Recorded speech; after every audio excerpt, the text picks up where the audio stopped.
नई Delhi railway station के platform number 14 और 15 पर जो भगदड़ हुई है उसको लेकर लगातार पॉलिटिकल रिएक्शन सामने आ रहे हैं, संवेदनाएं व्यक्त की जा रही हैं। उच्च स्तरीय जांच कमेटी बनाकर इस पूरे मामले की जांच करने के बड़े बड़े दावे किए जा रहे हैं, लेकिन सवाल लगातार यही है कि बड़े बड़े दावे तो कर दिए गए, लेकिन इंतजाम कहाँ है।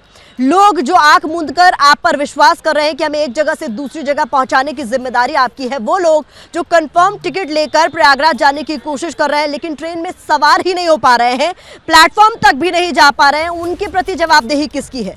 कौन जवाब देगा? इसके लिए कौन रिस्पॉन्सिबिलिटी लेगा? तो बहुत सारे सवाल हैं जिसको लेकर एबीपी न्यूज लगातार इस बड़ी कवरेज पर बना हुआ है। हमारे तमाम सहयोगी ग्राउंड जीरो पर हमारे साथ जुड़े हुए हैं और हम तक अपडेट्स पहुंचा रहे हैं। लेकिन इस बीच आपको एक बड़ी खबर भी मैं बताते चलूं, नई दिल्ली भगदड़ पर नीतीश कुमार ने दुख व्यक्त किया है और बिहार सरकार ने भी मुआवजे का इस दौरान ऐलान कर दिया है। मृतक के परिजनों को 2-2 लाख की मदद का ऐलान किया गया है। घायलों के परिजनों को 50,000 की सहायता का ऐलान बिहार सरकार की तरफ से भी किया गया है। आपको बता दें, मरने वालों में बिहार के भी कई लोग शामिल थे, जहां के लिए एम्बुलेंस रवाना हो चुकी है। वो तस्वीरें भी एबीपी न्यूज ने आप तक पहुंचाई थी। एलएनजेपी और मौलाना आजाद से जो तस्वीरें सामने आ रही है वो बेहद दुखद है। नई दिल्ली रेलवे स्टेशन की तस्वीरें भी एक बार आप देख लीजिए। यहाँ पर अब पहले के मुकाबले भीड़ बढ़ती जा रही है। बताया जा रहा है कि शाम के वक्त भीड़ बहुत ज्यादा हो जाती है। सवाल ऐसे में यही पूछा जा रहा है कि जो हम लगातार अलर्ट कर रहे हैं तस्वीरों के जरिए, जो सवाल हम पूछ रहे हैं, क्या उस पर सुध ली जा रही है? क्या सुरक्षा के इंतजाम किए जा रहे हैं? क्या व्यवस्था को इतना पुख्ता किया जा रहा है कि फिर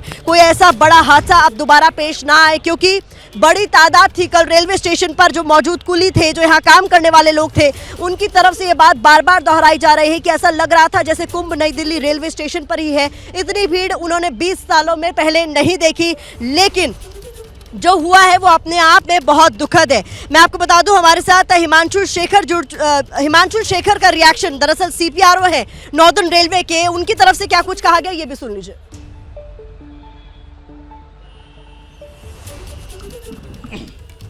हमारे साथ हिमांशु शेखर उपाध्याय हैं, उत्तर रेलवे के मुख्य जनसंपर्क अधिकारी। इस समय क्या स्थिति है रेलवे स्टेशन पर? देखिए, स्थितियाँ पूरी तरह नॉर्मल हैं। सभी ट्रेन्स का परिचालन अपने शेड्यूल के हिसाब से हो रहा है और सभी व्यवस्थाएं इनफोर्स हैं।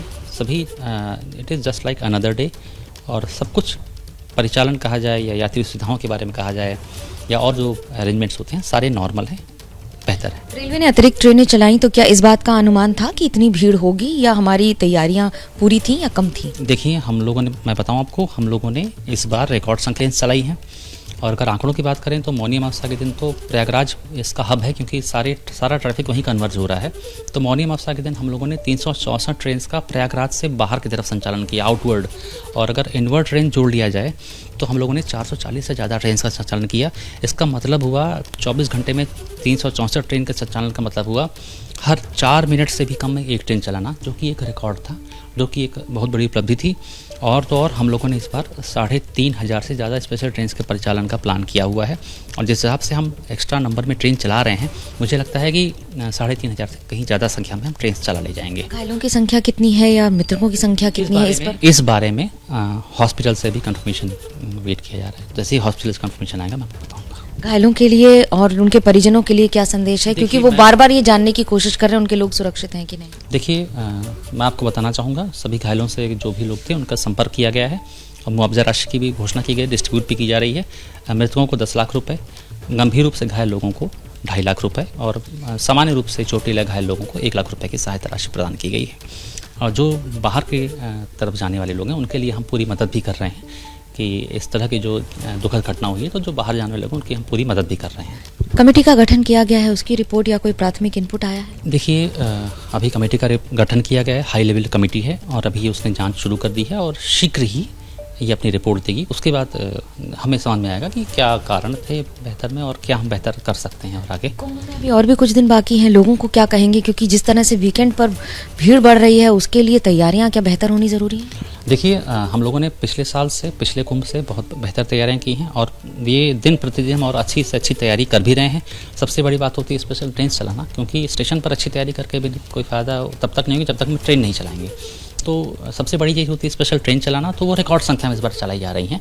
वॉर रूम के माध्यम से रेलवे बोर्ड स्तर पर, जोनल स्तर पर, डिवीज़न स्तर पर राउंड द क्लॉक 24/7 मॉनिटरिंग की जा रही है। क्या प्राथमिक स्तर पर किसी प्राइमरी रूल का उल्लंघन किया गया जिसकी वजह से आउट ऑफ कंट्रोल भीड़ दिख रही है? मैं आपको बताऊं कि इन सभी मुद्दों पर मेरा सिर्फ मेरी संस्था के सवालों का जवाब कोई ना देना चाहे, क्योंकि अभी भी अपनी पीठ थपथपाई जा रही है ये कहकर कि हर 4 मिनट पे हमने एक ट्रेन चलाने का रिकॉर्ड कायम किया है।